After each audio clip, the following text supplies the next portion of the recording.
Et donc, c'est pour ça que Netanyahou veut un changement de régime, mais Trump veut un deal. Trump l'a dit, il l'a répété à 3 ou 4 reprises cette semaine, il veut un deal. Ils étaient sur le point d'avoir un deal. Et c'était ça.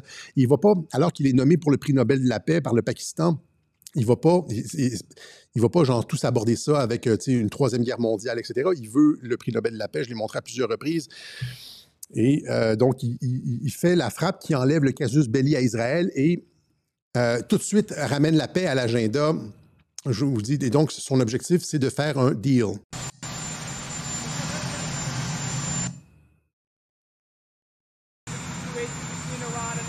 Well, I hope there's going to be a deal. I think it's time for a deal, and we'll see what happens. But sometimes they have to fight it out. But we're going to see what happens. I think there's a good chance there'll be a deal.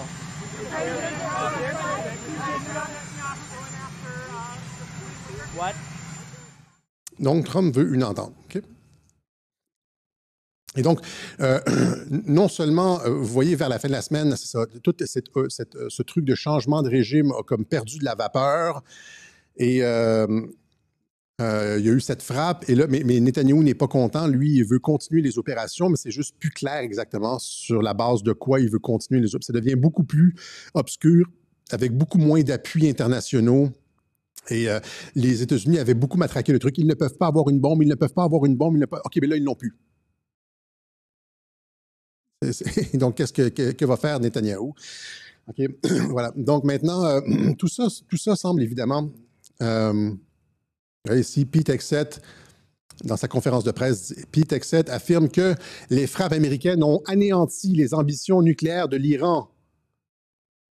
L'Iran devrait désormais négocier. Donc, il retire le casus belli à Netanyahou. Et là, on passe vers comment je peux dire, sur le terrain de jeu de Donald Trump. Ouais, on n'est plus sur le terrain de jeu de Netanyahou avec son truc à l'ONU puis la bombe et de changement de régime et d'installer l'héritier du trône de l'Iran. On est sur le terrain de jeu de Trump, de la négociation. C'est ça que cette frappe-là a permis de faire, sans aucun dommage, en avertissant les Iraniens à l'avance, comme en Syrie, etc.